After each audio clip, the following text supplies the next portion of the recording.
workplaces evolve at a rapid pace, our approach to leadership, team building, and cultivating talent must evolve seamlessly. Today's discussion will shed light on how organizations can master talent attraction and redefine leadership in the face of constant change. Starting with Her Excellency Mesa, as workplaces transforms, organizations need to rethink leadership to meet the demands of a changing workforce. In your experience, how can organizations adapt their leadership approaches to meet the needs of tomorrow's workforce? Thank you, Rhoda, and good morning to everyone. So I believe that mastering talent attraction and leadership is just like building a house. From the foundation, to the walls, to the roof, to the rooms, they all serve a unique purpose. And they're all essential. And basically, they're all essential in inspiring the person living in the house, making it safe for them, and making it feel like a home. Similarly, in organizations, creating opportunities, fostering collaboration, and ensuring that there is potential for them is important. It's like constructing a house where talent wants to live. So if we start out with the foundation, which is like the purpose and the values, basically, redefining leadership begins with laying a strong foundation that can carry everything that will stand on it. And just as a house needs this type of stable foundation to support it, organizations also need a clear purpose. They need values to guide their leadership. Today's workforce is not just looking for jobs. They're looking for meaning and purpose that align with their values. So having said that, to meet the needs of tomorrow, to meet the need of tomorrow's workforce, leaders must create environments that inspire collaboration, innovation, and a sense of belonging. It's all about empowering individuals, giving them opportunities that are meaningful. Having said that, I want to say that I am a living example of this philosophy in action. When I joined MAN as employee number 3, I joined in a director's role, but I believe that the organization saw way more than just a title. They saw potential in me. They gave me the chance to lead, to dream big, and to build. I was trusted to lay the foundation for initiatives and for things that did not exist, to structure teams that were waiting waiting for direction, basically, and to shape a vision that inspired both people and progress. Today, as an executive director, I'm not just managing what exists. I'm driving real change. We've launched projects that touched lives, fostered connections, and created tangible impact. From small beginning, I was empowered to grow into what now sets the stage for others to rise as well. This is what redefining leadership looks like. Investing in people and letting them flourish. It's this lived experience that fuels my belief that when organizations create a culture of trust, when they give opportunities, and when they show that there is a purpose, they not only are able to get talented people, but they're able to ignite transformation from within. That's a great perspective, Your Excellency, particularly on fostering a purpose-driven approach. Building on this, I'd like to turn to His Excellency Ghanem. Your Excellency, from a sports perspective, how can the dynamics of sports inspire and influence business practices? Thank you, Rada, and I'm very honored to be with you today. And I was excited when I called to attend this summit. And my deepest heart, I always believed that sport, from an early stage, that it could teach us a lot of capability and build our soft skills. And also, there is a huge fundamental principle that's shared between businesses and sport. And the dynamic of a sport can really teach us a lot. Many practices in sport that if we take them inside, that it will show you how much there's similarity between the business environment and managing human capital, and how you clarify for your team the strategy and the mission and the contingency plan for any circumstance that's happened within sport that's applicable in the business industry itself. And who drive that, the individual, I would say, skilled, which their contribution to the overall team, that it will lead to achieve the main purpose.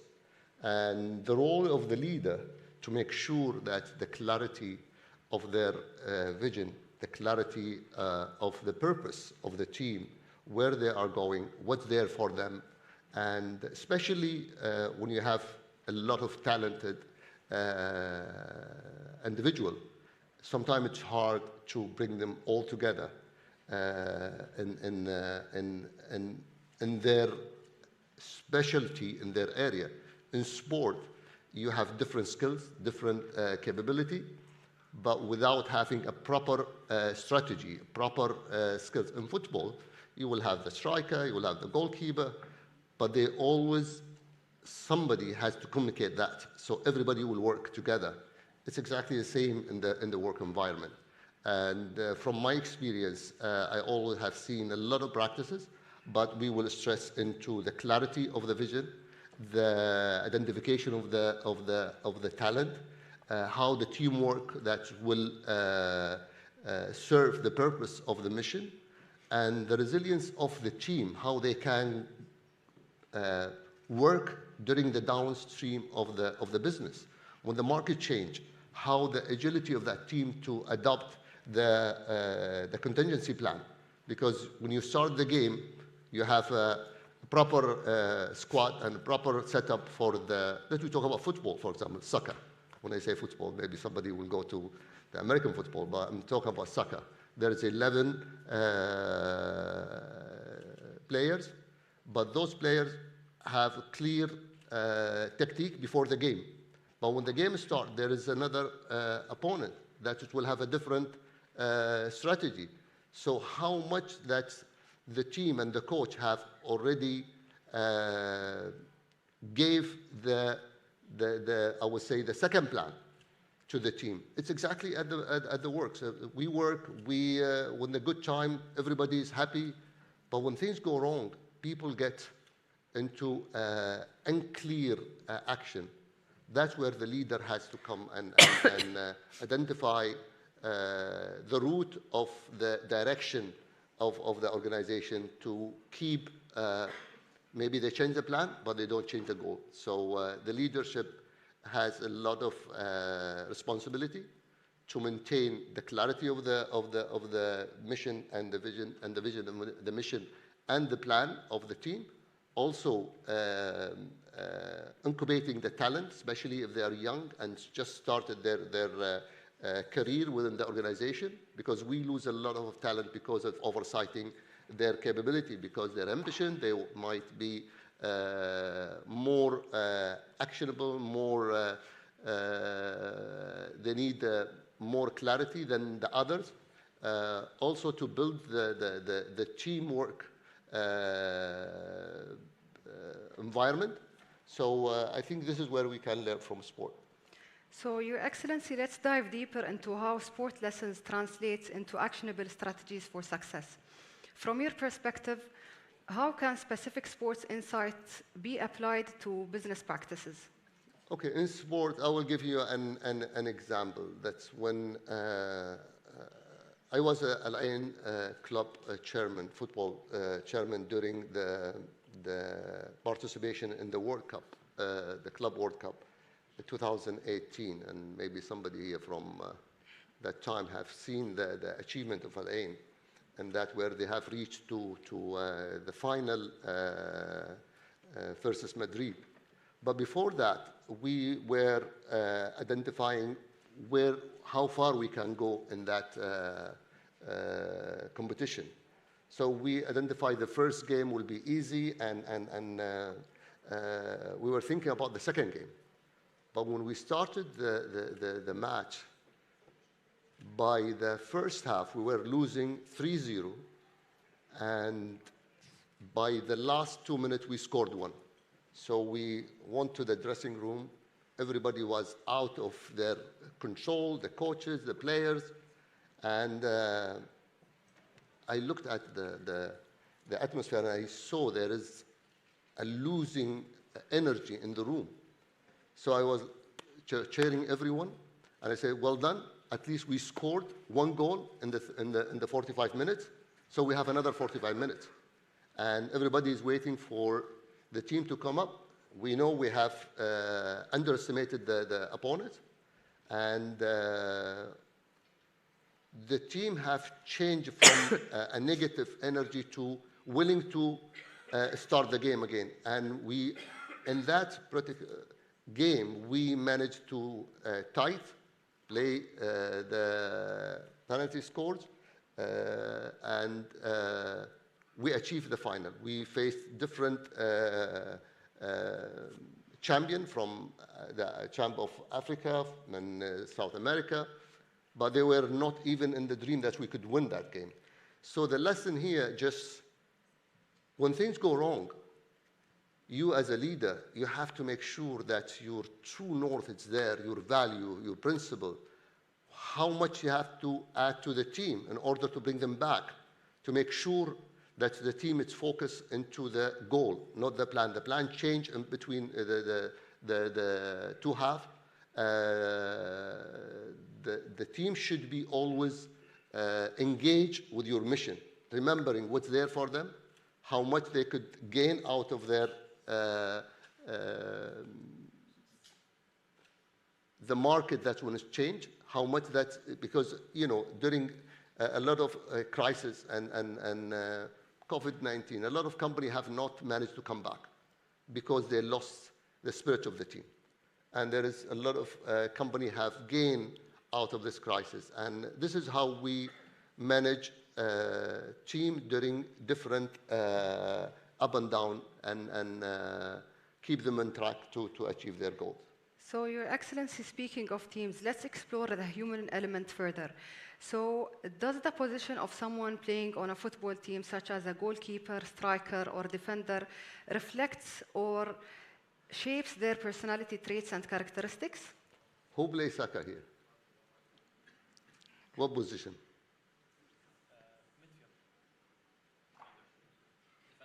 Defender. Any others? See, there is a four position in football: striker, midfielder, defender, and goalkeeper, which is the main. And that's also, you can find those positions in the work environment. Striker, it's always risk taker, taking opportunity, trying we always call them very selfish, but because they know they could miss 9 goals, but then they score 1 goal, and everybody will cheer for them. But when you are a goalkeeper or defender, maybe you save 10 times, but you make 1 mistake, you will be tackled and attacked. It's exactly the same in the work environment.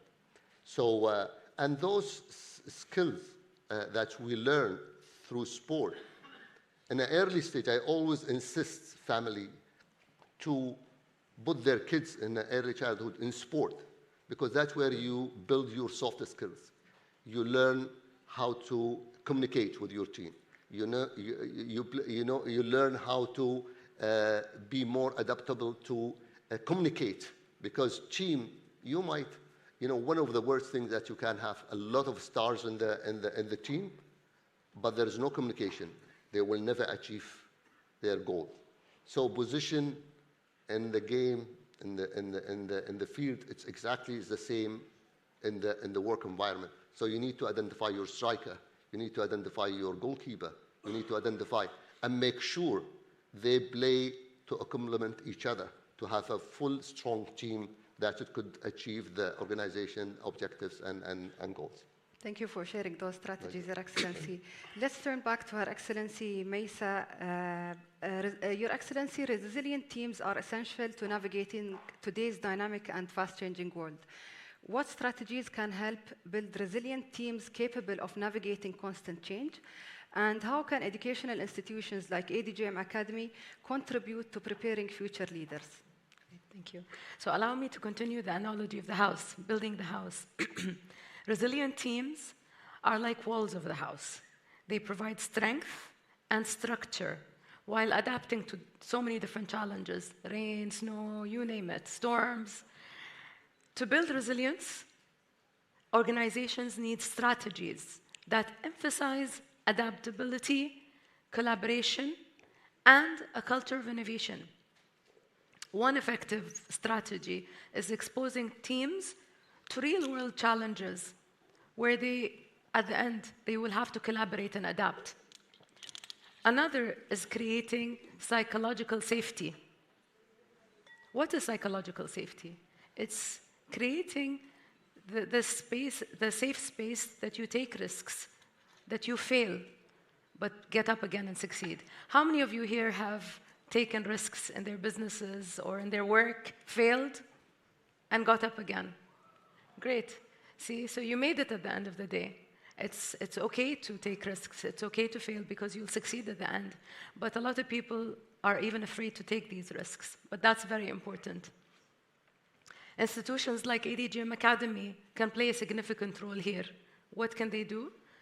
They can strengthen these walls by offering training in areas like agile leadership, crisis management, and emotional intelligence, which are all essential for preparing leaders to navigating the constant changes. And as we all know, there's one thing that's constant in life, it's change.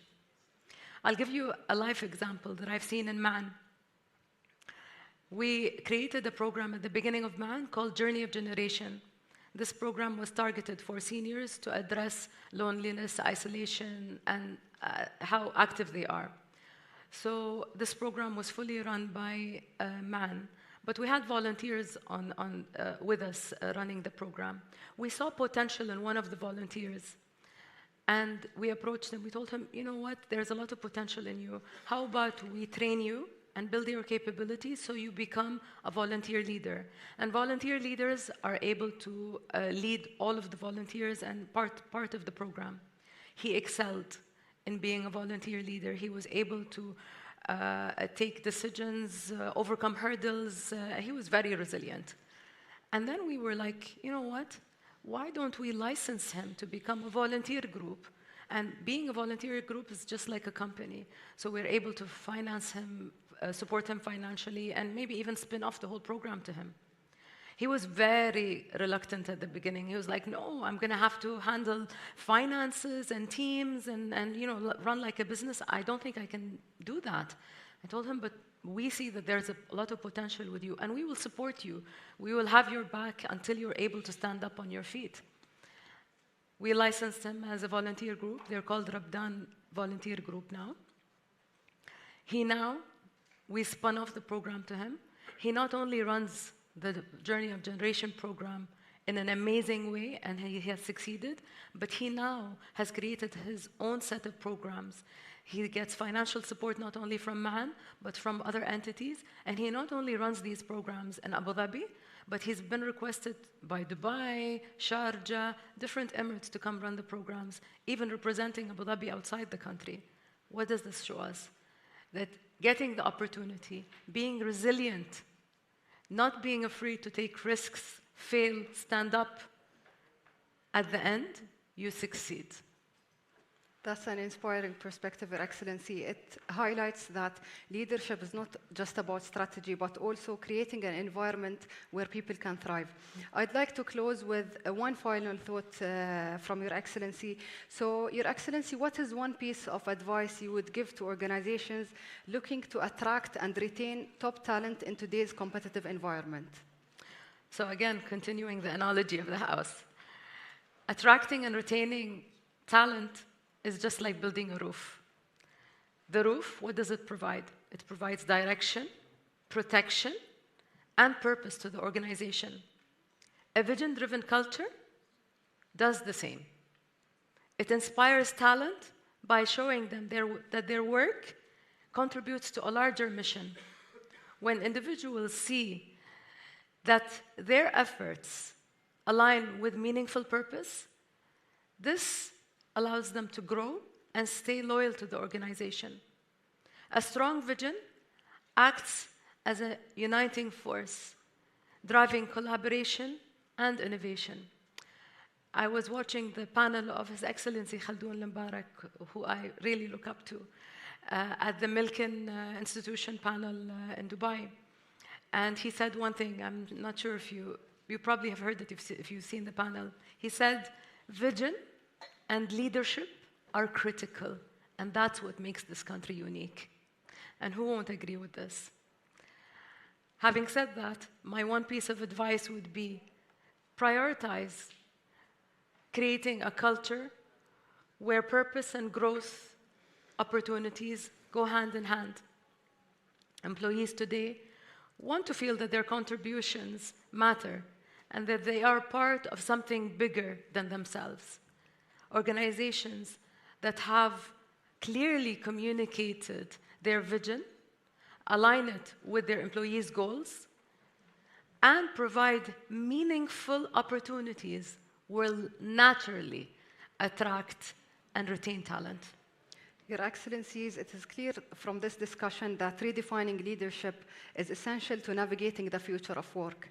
Ladies and gentlemen, we must focus on creating inclusive, adaptable, and purpose-driven workplaces that not only attract talent, but also inspires loyalty and innovation.